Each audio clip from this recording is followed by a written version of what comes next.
Hello मेरे प्यारे साथियों, आप सभी को मेरा नमस्कार। Good morning all of you. तो आप सभी कैसे हो? मस्त होंगे, ज़बरदस्त होंगे, तंदुरुस्त होंगे। तो मेरे प्यारे साथियों, आप लोगों के लिए बिग अपडेट लेके आए हैं। जैसे कि अभी CGVFM के द्वारा एक रिक्रूटमेंट निकाला गया था, एक वैकेंसी निकाला गया है जो कि स्टाफ नर्स का। जैसे कि बहुत सारे साथियों अभी नर्सिंग करके घर में बैठे हैं, क्योंकि बहुत दिन से उन लोग इंतजार कर रहे हैं कि हम लोग के सामने कुछ अपॉर्चुनिटी आए। ठीक है, कुछ गवर्नमेंट की वैकेंसीज आए जिसमें एक अच्छे पद पर हम लोग चयनित हो सकें। ठीक, तो आप लोग का इंतजार खत्म हुआ और आप लोगों के सामने एक इस वैकेंसी के बारे में पूरा संपूर्ण विस्तृत जानकारी लेके आए हैं और कुछ बड़ा न्यूज़ लेके आए आपके सामने। ठीक है, तो मेरे प्यारे साथियों, आप इस पोस्ट के लिए, ये बहुत बड़ा पोस्ट है, आपको सैलरी वैलरी के बारे में सारा चीज़ का इन्फॉर्मेशन प्रोवाइड किया जाएगा। ठीक है, तो बहुत अच्छा पोस्ट है, बहुत बड़ा पोस्ट है। आप लोग तैयारी शुरू कर दे, जी जान लगा दे इसके लिए। ये बहुत मस्त पोस्ट है। ठीक है, बहुत ऊंचे लेवल का पोस्ट है। तो मेरे प्यारे साथियों, आज हम लोग जितने भी टॉपिक के बारे में डिस्कशन करेंगे, नोटिफिकेशन में जितना भी इम्पोर्टेंट टॉपिक दिया गया है, ठीक है, वो सारी चीज़ के बारे में अपन आज हम लोग डिटेल डिस्कशन करेंगे, ताकि एक एक चीज़ आप लोग क्लियर हो जाए, आप लोग के जहन में बैठ जाए। ठीक है, तो मेरे प्यारे साथियों, हम लोग इतने ये सब टॉपिक के बारे में डिस्कशन करने वाले हैं। तो ये सब टॉपिक के बारे में डिस्कशन करने वाले हैं। तो मेरे प्यारे साथी, हम लोग का पहला टॉपिक रहेगा कितना पोस्ट आया है, उस पोस्ट के बारे में, नंबर ऑफ पोस्ट। ठीक है, काफ़ी पोस्ट आया है और ये जोन वाइज है। ठीक है, संभाग वाइज इसको कैटेगरी में बांटा गया है। नेक्स्ट रहेगी इंपॉर्टेंट डेट जैसे फॉर्म फिल करने के स्टार्टिंग डेट कब है, रजिस्ट्रेशन करने का उसका एंडिंग डेट कब है। ठीक, अगर आप फॉर्म में कुछ त्रुटि कर दिए हैं, कुछ गलत फिल हो गए, तो उसको क्या सुधार सकते हैं। एग्ज़ाम डेट कब रहेगा, इंपॉर्टेंट एग्ज़ाम डेट कब रहेगा। ठीक, एडमिट कार्ड कब जारी, वो सब के बारे में हम लोग देखेंगे। फिर इंपॉर्टेंट रूल, कुछ नियम, कुछ शर्त है, वो इंपॉर्टेंट है। और इस वैकेंसी में कुछ एक्स्ट्रा रूल भी जुड़ा है। ठीक है, ये जो स्टाफ नर्स का वैकेंसी है, जो रिक्रूटमेंट है, इसमें कुछ इंपॉर्टेंट एक्स्ट्रा रूल भी जुड़ा है। उस नियम को अपने को ध्यान से देखना है। ठीक है, पहले ये नियम, अभी जितना भी एग्जाम कंडक्ट करा रहे CGVFM वाले, ये नियम इसमें नहीं था। तो बेटा आप लोग इस नियम को ध्यान से देखिएगा। ठीक है, जो भी आप लोग को डिस्कशन करके बताया जा रहा है, उसको ध्यान से देखिएगा। नेक्स्ट, एप्लीकेशन फीस कितना रहेगा, क्या फीस वापस होता है कि नहीं होता है। ठीक है, उसके बारे में भी। एग्जाम सिटी, कौन कौन से एग्जाम में, कौन कौन से सिटी में आपका एग्जामिनेशन सेंटर रहेगा, उसके बारे में। और सैलरी के बारे में डिस्कशन करेंगे। नेक्स्ट एक इम्पॉर्टेंट है, सैलरी के साथ साथ इम्पॉर्टेंट टॉपिक है सिलेबस। ठीक है, इस सिलेबस के बारे में भी हम लोग डिटेल डिस्कशन करेंगे। ठीक है, तो आज पोस्ट के बारे में देख लेते हैं। देखो बेटा, ये जो पोस्ट है, इस संभाग वाइज कैटेगरी में बांटा गया है। ठीक है, और ये पोस्ट केवल उन्हीं लोगों के लिए है जो जो व्यक्ति, जो भी इस वैकेंसी के लिए, इस रिक्रूटमेंट के लिए क्वालिफाई है या एलिजिबिलिटी रखते हैं। सबसे पहला एलिजिबल क्राइटेरिया होगा, आपको छत्तीसगढ़ डोमिसाइल होना चाहिए, आप छत्तीसगढ़ के निवासी होना चाहिए। यानी कि आपके पास छत्तीसगढ़ निवास प्रमाण पत्र, डोमिसाइल सर्टिफिकेट होना चाहिए। ठीक है, छत्तीसगढ़ के स्थानीय निवासी के लिए ये ऑनलाइन आवेदन पत्र छत्तीसगढ़ व्यवसाय परीक्षा मंडल रायपुर द्वारा मंगाया जा रहा है। पहले इंपॉर्टेंट है। अभी स्टाफ नर्स का जो पोस्ट है, इसको जोन वाइज कैटेगरी में बांटा गया है। ठीक है, पहला जोन देखेंगे रायपुर, बिलासपुर, बिलासपुर, सरगुजा एंड बस्तर। और अगर पोस्ट के बारे में देखेंगे, अगर पोस्ट देखा जाएगा, सबसे ज़्यादा पोस्ट है बस्तर में। सबसे ज़्यादा पोस्ट किस में है, बस्तर जोन में सबसे ज़्यादा पोस्ट है। नेक्स्ट सरगुजा जोन में। फिर जो बिलासपुर जोन और रायपुर जोन है, दोनों में इक्वल पोस्ट है। अगर और थोड़ा हम लोग डिस्कशन करने जाएंगे और थोड़ा जानकारी प्राप्त करेंगे, तो इसमें पता चलेगा कि यूआर का पोस्ट सबसे ज़्यादा है आपका रायपुर और बिलासपुर जोन में। रायपुर में यूआर का पोस्ट है, देख सकते हैं, रायपुर जोन में यूआर का पोस्ट है 30 और बिलासपुर जोन में 24 है। बिलासपुर जोन में कितना है, 24 है। और बाकी जो अदर जोन है, उसमें आपका अनरिजर्व का पोस्ट कम है। ये सरगुजा संभाग, और सबसे कम है आपका बस्तर संभाग में। कैटेगरी का पोस्ट देखेंगे, एसटी कैटेगरी का पोस्ट देखेंगे, तो सबसे ज़्यादा है बस्तर में। देन नेक्स्ट है आपका सरगुजा संभाग में, बाकी में कम है। ठीक है, तो ये टोटल पोस्ट है। अब अगर पोस्ट के बारे में और थोड़ा कैटेगराइज करेंगे तो ये टोटल पोस्ट है। ये टोटल पोस्ट को अगर अपन ऐड करते हैं, ठीक है, ये जो टोटल पोस्ट है इसको अगर अपन ऐड करते हैं, इसको अगर ऐड करते हैं टोटल पोस्ट, ठीक है, कुल रिक्तियों की वर्गाकार संख्या, तो आपके पास 55 निकल के आएगा। कितना? 55 निकल के आएगा। अब तो सर ये क्या है, ये क्या है? तो अनारक्षित जो यूआर का पोस्ट है इसका महिलाओं के लिए, फीमेल के लिए 9 पोस्ट है। इसमें से आपका एक सर्विसमैन के लिए 3 पोस्ट है, यानी कि 30 में से 9 + 3 12 में माइनस हो जाएगा। अगर 30 में से 12 माइनस करें, जो 18 पोस्ट बचेगा वो ओपन पोस्ट हो जाएगा। 18 पोस्ट क्या है? ओपन पोस्ट है। इसमें से जो 18 पोस्ट बच रहा है आपका रायपुर संभाग में, वो ओपन पोस्ट है। यानी कि रायपुर संभाग के लिए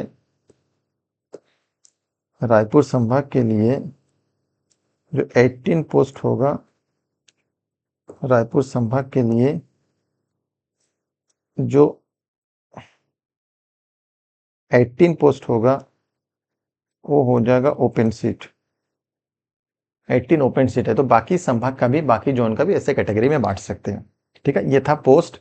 तो अब पोस्ट को बिल्कुल ध्यान से रखिएगा। ठीक है, ह्यूज नंबर ऑफ पोस्ट आपके सामने आया है, इस पोस्ट को ध्यान से रखिएगा। ठीक है, ये जो वेतन के बारे में दिया गया, वेतन के बारे में हम लोग आगे डिस्कशन करेंगे। ओके, नेक्स्ट टॉपिक है, आपको इंपॉर्टेंट डेट के बारे में जानकारी लेंगे। इंपॉर्टेंट डेट पहला ये है, ऑनलाइन आपका आवेदन करने का स्टार्टिंग डेट है, यानी कि रजिस्ट्रेशन करने का स्टार्टिंग डेट है, ये एंडिंग डेट है। इससे त्रुटि सुधार कर सकते हैं। फिर परीक्षा का डेट, उसके बाद आपका प्रवेश पत्र। ठीक है, परीक्षा का जिला भी उसमें दिया गया है। तो मेरे प्यारे बच्चों, 13 अगस्त से यानी कि फॉर्म भरना स्टार्ट हो चुका है। 13 अगस्त से आपका स्टार्टिंग डेट है और 3 सितंबर में लास्ट डेट है फॉर्म फिल करने का। ठीक है, 13 अगस्त से 3 सितंबर के बीच आप कभी भी फॉर्म फिल कर सकते हो। देन 4 से 6 सितंबर के बीच, 4 सितंबर से 6 सितंबर के बीच आपसे अगर फॉर्म फिल करते समय कुछ त्रुटि हो गया, कुछ गलती हो गया, उसको सुधार सकते हो, यानी कि एडिट कर सकते हो। कब से? 4 से 6 के बीच। ठीक है, परीक्षा होने का संभावित डेट है 21 सितंबर में परीक्षा का डेट है, यानी कि बहुत जल्दी, मतलब परीक्षा बहुत पास में है एग्जाम, तो आप तैयारी को एकदम जोर शोर से स्टार्ट कर दें। ठीक है, चालू कर दें जोर शोर से। एंड प्रवेश पत्र कब जारी होगा? 15 सितंबर को प्रवेश पत्र जारी होगा और 5 संभाग में आपका एग्जाम सेंटर दिया गया है। ठीक है, अभी हाल ही में जो एक जूनियर इंजीनियरिंग का पीडब्ल्यूडी का एग्जाम हो रहा था, उसमें कुछ स्कैम हुआ। उसके स्कैम के बाद परीक्षा का डेट आगे बढ़ा दिया, टाइम आगे बढ़ा दिया। पहले होता था 10 से, अभी 11 से हो गया।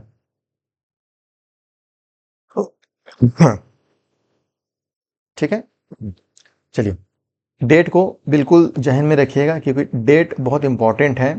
ठीक है, अब बच्चे सोचते हैं कि फॉर्म भरेंगे, फिल करेंगे, डेट कब निकल जाता है यही पता नहीं चलता है, फिर हाथ धरे हाथ बैठे रहते हैं। ठीक है, इसलिए डेट बहुत इंपॉर्टेंट है। नेक्स्ट हम लोग बात करते हैं कुछ इंपॉर्टेंट नियम और शर्त के बारे में, यानी कि कुछ इंपॉर्टेंट रूल है। तो पहला ही रूल में लिखा है कि बेटा आपको छत्तीसगढ़ का स्थानीय निवासी होना पड़ेगा। वही आवेदक, वही कैंडिडेट फॉर्म फिल कर सकते हैं जो छत्तीसगढ़ के निवासी हैं। ठीक है, सेकेंड, वही कैंडिडेट जो ये जो आपका शैक्षणिक अहर्ताएं हैं, एजुकेशन क्वालिफिकेशन है जो रखते हैं, वही फॉर्म फिल कर सकेंगे। फर्स्ट में क्या है? फर्स्ट में है यदि आप बीएससी नर्सिंग किए हैं या पीबीएससी नर्सिंग है आपके पास, या जनरल नर्सिंग है। ठीक है, बीएससी नर्सिंग है या बीबीएससी नर्सिंग है या जनरल नर्सिंग है। जनरल नर्सिंग के साथ साथ आपके पास ये होना चाहिए वरिष्ठता प्रस्तुति विज्ञान में उत्तीर्ण किए हैं। ठीक है, सेकेंड में ये पहला आपका एजुकेशन क्वालिफिकेशन होगा, या तो आपके पास बीएससी नर्सिंग होना चाहिए, या तो आपके पास पीबीबीएससी नर्सिंग होना चाहिए, या आपके पास जनरल नर्सिंग के साथ साथ वरिष्ठता प्रस्तुति विज्ञान होना चाहिए। सबसे इंपॉर्टेंट होने के बावजूद भी नर्सिंग काउंसिल से परिचारिका के रूप में पंजीकृत होना चाहिए। यानी कि नर्सिंग का जो काउंसिल है उसमें आपका रजिस्ट्रेशन होना अनिवार्य है, क्योंकि बहुत सारे कैंडिडेट अभ्यर्थी ऐसे हैं बस नर्सिंग करके घर में बैठ गए, उनको आगे का कुछ नॉलेज ही नहीं है। ठीक है, तो आपको नर्सिंग का रजिस्ट्रेशन करना बहुत जरूरी है।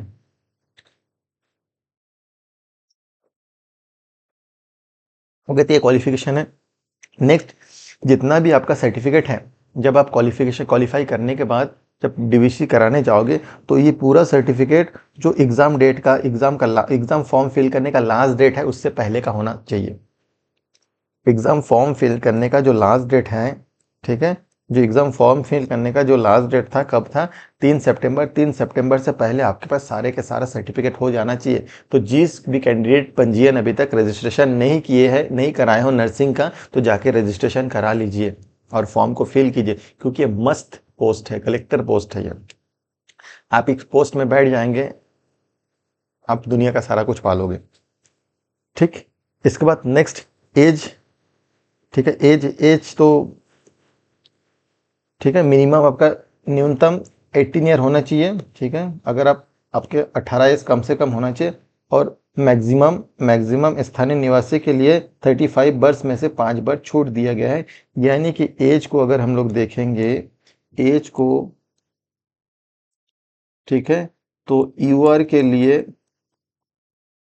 40 ईयर्स और एसटी एससी ओबीसी के लिए 45 ईयर्स के बीच है। 18 से 40 यूआर और 18 टू 45 ईयर्स फॉर कैटेगरी में बिलोंग करते हैं जिन लोग। और उससे भी इंपॉर्टेंट है ये पॉइंट नंबर 13। देखो सारा पॉइंट नहीं लेके आया हूँ, जैसे पॉइंट नंबर 2, 4, 5, 8, 13 ये सब पॉइंट लेगा, क्योंकि ये सब इंपॉर्टेंट पॉइंट है। बाकी पॉइंट आप लोग को जानने की जरूरत नहीं है। ठीक है, ये सब इंपॉर्टेंट पॉइंट है। ठीक, तो मेरे प्यारे साथियों, ये जो 13 पॉइंट है बहुत ज़्यादा इंपॉर्टेंट पॉइंट है। ये जो पॉइंट है ये अभी स्टाफ नर्स का जो वैकेंसी है इसी में जुड़ा गया है।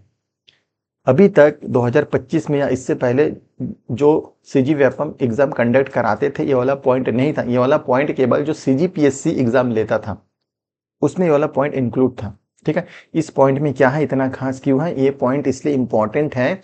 इस पॉइंट में आपको एग्जाम में कम से कम कुछ ना कुछ मिनिमम नंबर अगर आप लेके आते हो, ठीक है, कुछ मिनिमम कम से कम इतना नंबर इसमें दिया गया है, अगर वो लाते हो या उससे ज्यादा लाते हो तो आप पात्र माना जाओगे, नहीं तो अपात्र माना जाओगे। ठीक है, इतना नंबर लाने के बाद अगर आप मेरिट में आते हो तो आपको डीवीसी के लिए बुलाया जाएगा। ठीक है, या इससे अगर कम नंबर लाते हो तो आप पात्र नहीं हो। ठीक है, डीवीसी तो भूल ही जाइए। ठीक है, तो एसटी के लिए सबसे पहले यूआर के लिए, तो यूआर के लिए जो अनारक्षित वर्ग के अभ्यर्थी उनको 33% आर्थिकारी अंक लाना अनिवार्य है। यानी कि यूआर कैंडिडेट के लिए मिनिमम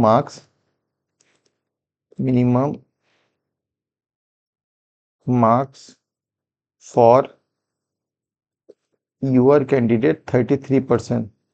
यानी कि अगर 100 नंबर का एग्जाम हो रहा है तो 33 नंबर आपको लाना अनिवार्य है, या 33 नंबर से ऊपर। उसके बाद अगर मेरिट में आते हो तो आपका क्वालिफाई हो जाएगा, आप सिलेक्शन हो जाओगे। ठीक है, अगर 33 नंबर से कम ला लिए तो आपका क्वालिफाई नहीं होगा। और S T S C OBC के लिए 23%। ठीक है, S T S C OBC के लिए तथा आरक्षित वर्ग के लिए 23% अनिवार्य है, लाना अनिवार्य है। ठीक है, तो ये इंपॉर्टेंट पॉइंट था। आप एग्जाम में बैठे क्योंकि आपको मार्क्स गेन करोगे तो ही आपका सिलेक्शन होगा। ठीक है, यूआर के लिए 33% और कैटेगरी के लिए 23%। तो अभी से पढ़ाई में भिड़ जाइए, एकदम जी जान लगा दीजिए पढ़ाई में, कि ये पोस्ट आपका ही है, मेरा ही है। पोस्ट करके ऐसे सोच के पढ़ाई कीजिए, दिन रात 24 घंटा पढ़ाई कीजिए बस। ठीक है, बाकी कुछ भी पढ़ाई के रिलेटेड या कुछ किसी चीज रिलेटेड कोई भी डाउट होगा, कुछ दिक्कत होगा तो बिल्कुल कम्युनिकेशन कर सकते हैं। ठीक है, नेक्स्ट इंपॉर्टेंट पॉइंट है परीक्षा शुल्क। ठीक है, परीक्षा शुल्क, तो परीक्षा शुल्क 3 कैटेगरी में, एस यूआर सामान्य वर्ग, अनारक्षित ओबीसी वर्ग और एस टी एस सी। ठीक है, सामान्य वर्ग के लिए यूआर के लिए कितना है, 350। यूआर के लिए 350, ओबीसी के लिए 250, एंड ST SC के लिए 200 रुपये रखा गया है। ठीक है, तो क्या सर ये पैसा वापस हो जाएगा? तो बीच में नोटिफिकेशन निकाले गए थे वेपम के द्वारा, गवर्नमेंट अप्लाई किए थे, गवर्नमेंट ये जो अपना बीजेपी गवर्नमेंट है बोले थे अभी परीक्षा शुल्क लिया जाएगा, क्योंकि अगर जब फ्री कर दिया था तो सारे के सारे कैंडिडेट तो फॉर्म भर देते थे बट परीक्षा में नहीं बैठते थे। ठीक है, नुकसान होता था। तो क्या किया है अभी, परीक्षा शुल्क उन्हीं लोगों का वापस किया जाएगा जो फॉर्म फिल करने के बाद एग्जाम में बैठे हो, यानी कि एग्जाम दिया हो। आप फॉर्म फिल कर लिए, आप एग्जाम में नहीं बैठे हो यानी कि एग्जाम नहीं दिए, तो आपका फीस वापस नहीं होगा। जो भी कैंडिडेट फॉर्म फिल करने के बावजूद एग्जाम में बैठ रहे हो, उन्हीं कैंडिडेट का फीस वापस होगा। ठीक है, और आप जिस अकाउंट से, क्योंकि ऑनलाइन पेमेंट करना पड़ रहा है, आप जिस अकाउंट से पेमेंट करोगे आप उसी अकाउंट में रिफंड किया जाएगा, उसी अकाउंट में रिफंड किया जाएगा। ठीक, तो जो परीक्षा में उपस्थित होंगे उन्हें उनके द्वारा दी गई परीक्षा शुल्क की राशि उसी बैंक खाते में वापस की जाएगी जिस बैंक खाते का शुल्क भुगतान किए गए हो। समझ में आएगा, बहुत इंपॉर्टेंट है। ठीक, तो नेक्स्ट इंपॉर्टेंट है आपका एग्जाम सिटी। ठीक है, तो एग्जाम सिटी पांचों संभाग में दिया गया, पांचों जोन में दिया गया है। ठीक, तो पहला सरगुजा संभाग में है, राजीव गांधी जो आपका PG कॉलेज है, सरगुजा संभाग का जो PG कॉलेज है उस PG कॉलेज में, एंड बिलासपुर संभाग का जो भी साइंस कॉलेज है, जो साइंस कॉलेज उस साइंस कॉलेज में दिया गया है, ये राघवेंद्र साइंस कॉलेज। और दुर्ग में जो आर्ट्स और साइंस कॉलेज है, ठीक है, आर्ट्स साइंस कॉलेज उसमें दिया गया है विश्वनाथ तामस्कर शासकीय कला एवं विज्ञान महाविद्यालय उसमें। और जगदलपुर में जगदलपुर का जो PG कॉलेज है उसमें दिया गया है। एंड रायपुर का जो साइंस कॉलेज है, नागार्जुन साइंस कॉलेज, जो आप लोगों को पता है, ठीक है, उसमें वो दिया गया है। तो ये आपका एग्जाम सेट है। क्या सर इतना ही एग्जाम सेंटर में एग्जाम रहेगा? नहीं बेटा, अगर नंबर ऑफ कैंडिडेट इंक्रीज हो गया, ठीक है, यानी कि candidate number of registration form filling बहुत ज़्यादा कैंडिडेट कर लिया तो एग्जाम सेंटर इंक्रीज हो सकता है। ठीक है, एग्जाम सेंटर इंक्रीज हो सकता है। एंड लास्ट में थोड़ा सा इंपॉर्टेंट सैलरी के बारे में देख लेता है। सैलरी बहुत देखिए बेटा,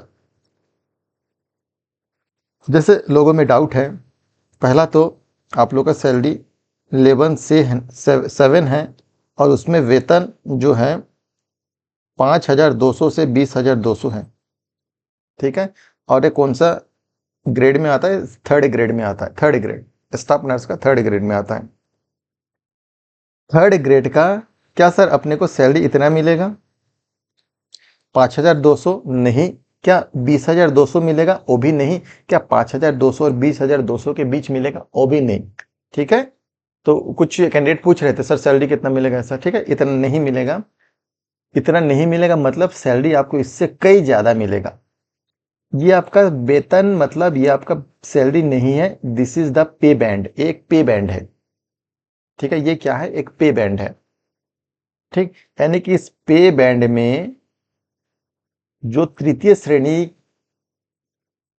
में आते हैं, थर्ड ग्रेड में आते हैं, उसमें सबसे टॉप लेवल है लेवल 7, यानी कि आप थर्ड ग्रेड का तृतीय श्रेणी का सबसे ऊंचे पोस्ट में काम करने वाले हो। ठीक है, थर्ड ग्रेड में लेवल 7 सबसे ऊंचे पोस्ट है। इसमें जो थर्ड ग्रेड है इसमें भी 3, 4, 5, 6, 7 5 कैटेगरी में बांटा गया है। ठीक है, तो सर सैलरी कितना रहेगा? सैलरी आपका इतना रहेगा, देख लेते हैं। देखिए, ये है पे बैंड, इसको बोलते हैं पे बैंड। ये क्या है? पे बैंड है। उसके बाद जो है वो ग्रेड पे, ये सब ग्रेड पे है, ये ग्रेड पे। फिर उसके बाद आता है लेवल। लेवल तो आप लोग का कौन सा लेवल है? लेवल 7। ये जो 7 लेवल में जो ये दिख रहा है ये है आप लोग का बेसिक सैलरी। बेसिक आपको इतना मिलेगा बेसिक पे। ठीक है, अब देखिए ये कितने लेवल में? 3, 4, 5, 6, 7 लेवल में बांटा गया। तो आप लोग का लेवल कितना? 7 लेवल है। तो 7 लेवल का बेसिक पे, ठीक है, आप लोग का बेसिक पे रहेगा। देखिए ये बेसिक पे, बेसिक पे कितना है? 28,700 रुपये आपका बेसिक पे है। इसमें जुड़ेगा DA। क्या जुड़ेगा? DA। ठीक है, DA डियरेर अलाउंस, महंगाई भत्ता। ठीक है, DA अभी के वर्तमान में सीजी में 53% चल रहा है, यानी कि इसका 53% निकालेंगे, कितना आ रहा है 28,700 इंटू 0.53, 15,211 रुपये। इसके बाद आपको मिलेगा HRA, ये लगभग मैं 7% लेके चल रहा हूँ, ठीक है। 28,700 का 7% तो बन रहा है 2,009 रुपये, ठीक है। इसमें और भी कुछ एक्स्ट्रा अलाउंस जुड़ता है, ठीक है, कुछ एक्स्ट्रा अलाउंस जोड़ता है, टीए जुड़ता है और कुछ कुछ उसमें ऐड होता है, ठीक है। तो इसको अगर हम लोग एडिशन करेंगे +15211 तो 45,920 रुपये आपका बन रहा है। तो यानी कि आप लोग अगर इस पोस्ट में आपका सिलेक्शन होता है, इस पोस्ट में अगर आपका सिलेक्शन होता है, आपका सैलरी लगभग आपको 45,000 से 50,000 के बीच आपका सैलरी रहेगा। समझ में आया? ये लगभग आपका इतना सैलरी रहेगा। तो बहुत अच्छा पोस्ट है, बहुत बड़ा पोस्ट है, 3rd ग्रेड का सबसे टॉप लेवल का पोस्ट है, तो ध्यान में रखिएगा, ठीक है। तो ये आपका सैलरी नहीं है, ये सैलरी नहीं है, आपका सैलरी इसके बीच बनेगा। लास्ट है आपका स्टाफ नर्स का। लास्ट टॉपिक क्या है? लास्ट टॉपिक है स्टाफ नर्स का सिलेबस के बारे में। तो सिलेबस को कितने कैटेगरी में बांटा गया है? सिलेबस को 5 कैटेगरी में बांटा गया है। ये है आपका पहला कैटेगरी, ये सेकेंड कैटेगरी, ये 3rd कैटेगरी, 4th कैटेगरी और 5th कैटेगरी। इस कैटेगरी में मार्क्स अलग अलग डिस्ट्रीब्यूट है। यहाँ से पूछा जाएगा आपका 20 मार्क्स का, यहाँ से भी 20 मार्क्स का पूछा जाएगा, 3rd से भी 20 मार्क्स का क्वेश्चन पूछा जाएगा, 4th कैटेगरी से भी 20 मार्क्स का क्वेश्चन पूछा जाएगा, एंड 5th कैटेगरी से भी कितना मार्क्स का? 20 मार्क्स का क्वेश्चन पूछा जाएगा। फर्स्ट कैटेगरी में आपका सिलेबस में इतने सारे सब्जेक्ट हैं, 1 2 3 4 5 6 सब्जेक्ट है, जिसमें पहला रहेगा anatomy, second physiology, microbiology, fundamentals of nursing, medical surgical nursing और mental and child health nursing. ये पहला कैटेगरी में है, जिसमें से आपका 20 मार्क्स का क्वेश्चन पूछा जाएगा, ठीक है। नेक्स्ट कैटेगरी में 2 सब्जेक्ट है, एक community health nursing and nutrition, ठीक है। कम्युनिटी हेल्थ नर्सिंग और न्यूट्रिशन से भी आपका 20 नंबर का क्वेश्चन पूछा जाएगा, जो कि सेकेंड कैटेगरी में आता है। इसमें 2 सब्जेक्ट है। 3rd कैटेगरी में 3 सब्जेक्ट दिया गया 3rd कैटेगरी में, ठीक है। पहला है मेंटल हेल्थ नर्सिंग, फिर है आपका साइकोलॉजी और सोशियोलॉजी। इसमें से भी 20 मार्क्स का क्वेश्चन पूछा जाएगा, यानी कि हर एक कैटेगरी में 20 मार्क्स का क्वेश्चन पूछा गया। और ये थर्ड जोन में आपका 3 सब्जेक्ट डाला गया है।